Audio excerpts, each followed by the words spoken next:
In the name of God, the Compassionate, the Merciful. Assalamu alaikum wa rahmatullahi wa barakatuh.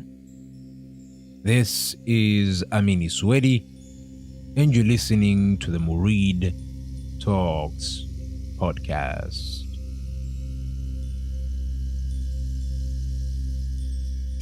Welcome back, everyone, to another solo episode of the Murid Talks podcast.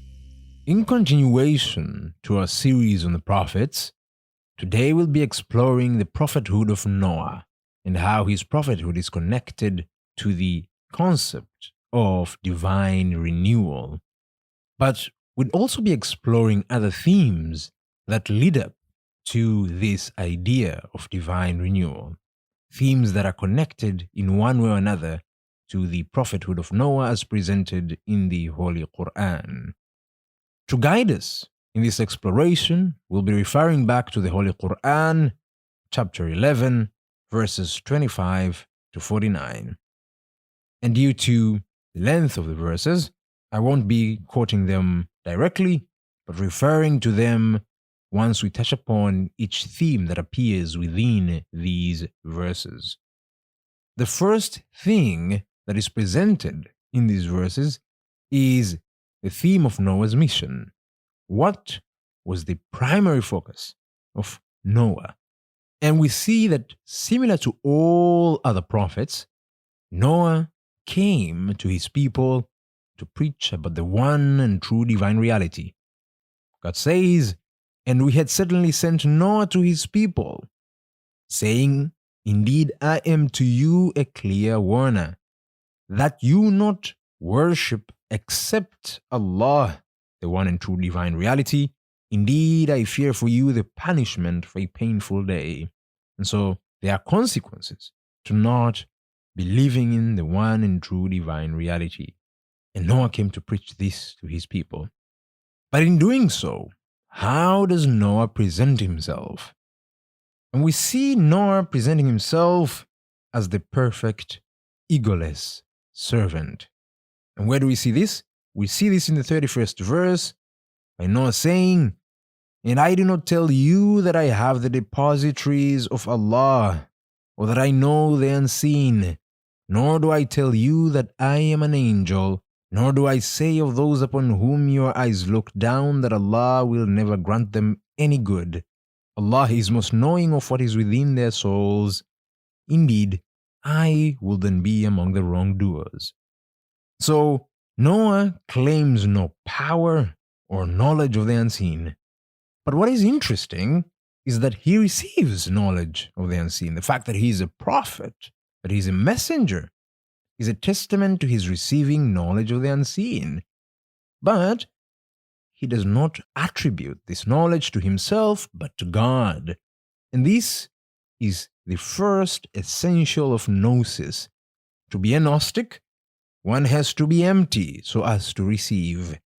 And one should not claim anything as one's own, which is quite opposite to the modern idea of originality, discovery, and inventions, which focuses on claiming things as one's own.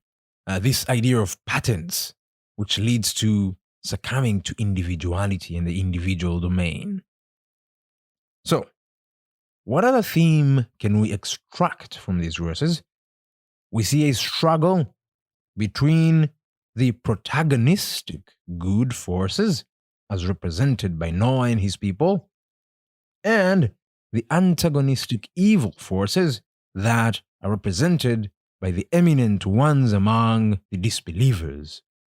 This theme of the struggle, the push and pull of manifestation, the duality, the complementarities, is common to other prophets as well, as we've explored in the previous episodes, but here it is presented as the fight between good and evil.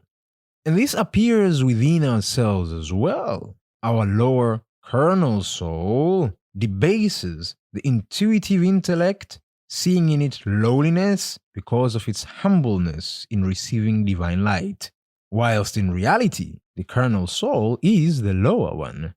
Similar to how Noah's people debase Noah and the good people, but they are the ones who are lower from the perspective of the divine. We see this referred when God says in the 27th verse, "So the eminent among those who disbelieved from his people said, We do not see you but as a man like ourselves, and we do not see you followed except by those who are the lowest of us at first suggestion, and we do not see in you over us any merit. Rather, we think you are liars."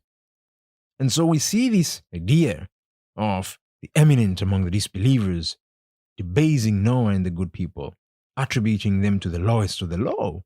But again, they are the ones who are lowly. They are the ones who will be debased by God. And again, this will lead us to the theme of divine renewal. But at the same time, it leads us back to this idea of lowliness. Yes, from the perspective of the disbelievers, debasing Noah and his people is a bad thing. But from the other side of the coin, being lowly to the divine is a good thing. And so from one aspect, bad. From one aspect, good. All right. Another theme is that of the realization of divine will and providence. Again, this is very important, leading up to the theme of divine renewal, because divine renewal happens through divine will and providence. And we see in this theme that divine will and providence acts according to each entity's immutable qualities. In verse 28, it says, "He said," Noah said, "O my people, have you considered if I should be upon clear evidence from my Lord, while he has given me mercy from himself, but it has been made unapparent to you? Should we force it upon you while you are averse to it?" That's the first verse. We see this motif repeating in the 34th verse. God says, "And my advice will not benefit you." So God is saying that Noah says, "And my advice will not benefit you, although I wished to advise you. If Allah should intend to put you in error, He is your Lord, and to Him you will be returned." That's the second verse. The third will be the 36th verse, saying, "And it was revealed to Noah that no one will believe from your people except those who have already believed. So do not be distressed by what they have been doing." And so, similar to these verses, oftentimes the Qur'an speaks about God leaving people to stray or causing them to err. So, on one side, He leaves them to stray, but on another side, He causes them to err. But the Qur'an also speaks about freedom of choice. So, how do we reconcile free will and divine predestination? Do people err by their own selves, or does God cause them to err? And are these two things mutually exclusive? One way to see it is that Allah, or being, reality, only manifests that which is. In the episode of Moses and Metaphysics of Being, we discussed that being is that which is. And so being manifests that which is. So whatever is manifests from being, and it is not other than being. And being manifests itself through that which is immutable and eternal within the depository of God's knowledge. And so all these are connected in that God manifests things as they are in themselves, as He knows them in eternity. So, divine will manifests through knowledge. This theme is a little bit tricky in that one might ask, thinking in human terms, how does God know things before they have happened? And doesn't this limit our choices? Again, this is a very, very deep discussion that I wish to explore in the future episodes. But to shorten it, I would say that the way we think of time and the way we are bound by time isn't the same with God. God is eternal. He is in eternity. Eternity has no past, present, and future. All is one. And so he sees it as one and manifests it as one. But by the conditions of our particular modality, time is seen chronologically. It happens successively. And so whether people choose to err or God causes them to err, this is one and the same thing. All goes back to divine will and providence, and all is one. So without digressing too much, let us continue with our topic on Noah. Another theme, before we get to that of divine renewal, that is presented in Noah's story is that of divine transcendence. And when we talk about divine transcendence, we're talking about God as utterly beyond manifestation, God as other. When I was researching about Noah, I came about an interesting piece of information in that Noah was the first prophet to warn his people against idolatry. Idolatry is a degenerative form of affirming divine immanence. And when we're speaking about divine immanence, we mean by it God as related to his manifestation. And so Noah, to take people away from this degenerative form, skewed to the other extreme. Again, he did not teach divine immanence, but rather instructed people on divine transcendence, a form of course correction. But this doesn't mean that Noah denied divine immanence, because true Gnostics always remain in the middle way. They know that God is utterly transcendent, independent of the worlds and manifestation, but also utterly immanent, within, interpenetrating, encompassing all. And this goes back to the initial verses where Noah warns his people about worshipping anything except Allah and the consequences of that. All right. After exploring the secondary themes related to the prophethood of Noah, let us get to the primary one as represented by Noah's story. Noah is a very legendary figure within the prophets because of the epic of the flood. It's one of the most famous stories that we read from the holy books. And contrary to what people of the Abrahamic traditions might think, the epic of the flood is not independent to Noah. Other traditions have depictions of this epic flood as well. We see it in India, Central Asia, the Native Americans. And so the theme is a common one because of what it represents. It is a symbol of a great divine principle, that of divine renewal. But let's see how it is represented in the Qur'an. So, going back to the verses, Noah is told to construct the ship, and it is easy to see this as a physical one. And again, I'm not saying that it isn't a physical ship.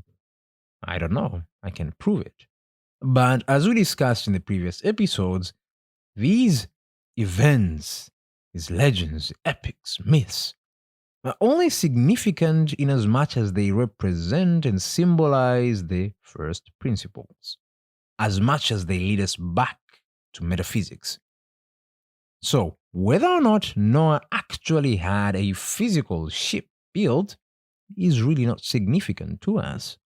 But what this ship represents and what it symbolizes is of great significance to us. But to explore the esoteric side of this ship, we first have to know what its purpose was. Number one, the purpose was to sail and protect during the flood.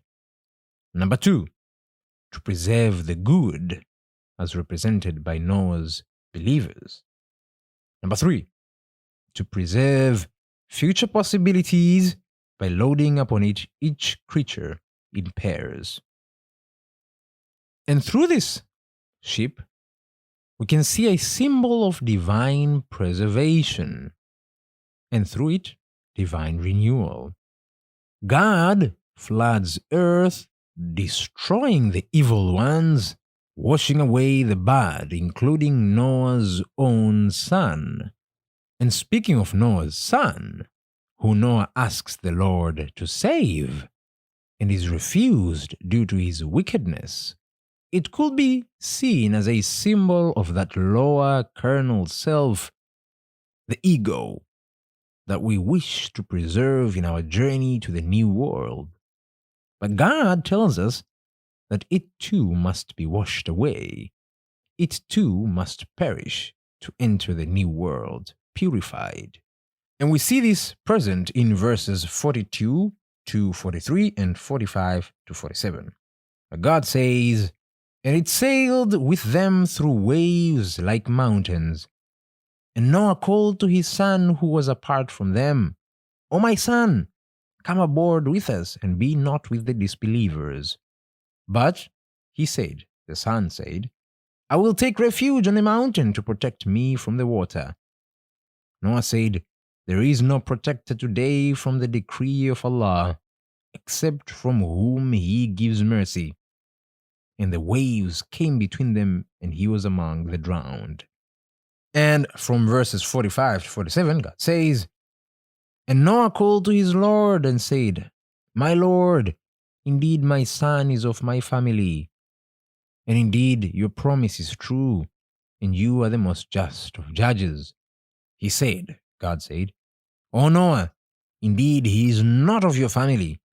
Indeed, he is one whose work was other than righteous. So ask me not for that about which you have no knowledge. Indeed, I advise you, lest you be among the ignorant.' Noah said, 'My Lord, I seek refuge in you from asking that of which I have no knowledge. And unless you forgive me and have mercy upon me, I will be among the losers.'" And so we also see from these verses that purification, renewal, preservation is not an easy process. Letting go of those that we are attached to. And it's not just from an exoteric sense, not just money, wealth, family from an external sense, but even harder because of those that are within us. And so here the son might represent an actual son, yes, but also our own selves, our own carnal desires, things that we are attached to, our concept of I, the ego. That is very hard to let go. But God says that it has to go. It has to be left behind for us to be purified. So, moving forward, we could also see in the ark a symbol of the heart of the perfect man, who is the preserver and protector of the cosmos. In the episode of Adam, we talked about how Adam, being the synthesis of all things, is the reflection of the divine and the model of the cosmos. And so his being within the cosmos is essential. And so we circle back here that the perfect man, whose heart is the preserver and the protector of the cosmos, is essential to this theme of divine renewal. Why? Because within his heart are the possibilities of all things. And by this synthesis, the cosmos is renewed into a new world, a new age. It's like a seed. Within that, the possibilities of the next generation, the new world, are contained within it. And so is man, the perfect man who is a synthesis of all things, the mirror of the divine. And we should also notice that this new world is not some heaven above, but on earth. So Noah, after the flood, is anchored here on earth. They didn't transcend to a different world, it was right here. And so from this, we can see this idea of the circle, where the beginning and the end is the same. Start from perfection, degradation, then back to perfection. And the perfect man takes the cosmos from the beginning, the origin, to the end, the return, which is one. So, as Noah is the builder of the ark and its preserver, The perfect man is the source and preserver of the cosmos and earth in particular. And with his guidance, we sail the oceans of darkness from our origin to our return. And so we are guided by the perfect man as represented by Noah. So we can think of the cosmos as an ark, the earth as an ark, and we're sailing through the darkness, the floods, and our guider, our preserver, is Noah, the perfect man. And so as long as he, the perfect man, is with us, the cosmos subsists. It continues to be. As the Prophet Muhammad says, the earth will subsist as long as there is within it a man who says, Allah, Allah. As long as there's one who is conscious of the divine, the earth will subsist. And as soon as that man is gone, the cosmos will crumble because there is nothing to preserve it. And then the cosmos is taken to a new world. The cosmos is renewed, basically. Do we not see that when the spirit leaves us, we die? Our body ceases to animate, it withens. That spirit is the perfect man, the Muhammadan light, that we have to realize. Again, we have to go from the external to the internal to realize the spirit. And even when we die in body, we remain alive in spirit. And with that spirit, we shall be resurrected into the next world. How wonderful are those who die and are resurrected in this world, like Noah. Again, not a physical death, but a spiritual one. To finish up, another symbol that we see is that of water. Very significant again, the flood, water, right? Water symbolizes life. It symbolizes renewal. How do we know this? God tells us in the Qur'an that from water all things are brought to life. وَجَعَلْنَا مِنَ الْمَاءِ كُلَّ شَيْءٍ حَيٍّ. Everything that is living is brought through water. But interestingly, from the flood we see water's negative aspect, its destructive potential. Water as the source of death. But if we go back to this idea of the push and pull of manifestation, death is complementary to life. They are not opposites, they are complementaries. Death in this is a rebirth in another. We die from this world, we are brought into the next world. They are two sides of the same coin. So, God speaks about bringing the life from death and death from life. حي من الميت, ميت من الحي. And so renewal and cleansing manifests both destruction, chaos, death of what? The ego, the evil, the bad, only to bring about life, animation, and purity of the good, of the light. Noah's ark is the preserving seed, the idea of the seed that we talked about, that goes up and down the waves of the flood. And once the earth is purified, it is planted once more to bring about new life. So again, remember the idea of the possibilities that are protected within the ark, within the seed. And once again, the earth is purified by the floods and the waters, the seed is planted once again, and a new world is ushered. And this connects back to the idea of cosmic cycles that is very prevalent within the Far Eastern traditions. But again, that is a very deep topic that needs its own time to discuss. Today was just an introduction to the idea of divine renewal. The implications, the repercussions of this theme are great, like any other esoteric knowledge. But what do we get from it? We get from this that we have to purify ourselves, and the process of purification is not easy, my friends. We have to let go of our ego, of our desires, the things that keep pulling us down so that we might ascend. And we cannot do this by our own accord. We have to depend upon the divine reality. It is a bestowal, it is a grace. So I pray that Allah floods our hearts and cleanse them of the evils and the bad, so as to renew our souls to the new life, into the life of the Spirit, and to manifest the Noah within us. Until next time, my friends, I bid you farewell and a lovely day. May God grant you peace, guidance, grace, and renewal. Assalamu alaikum wa rahmatullahi wa barakatuh.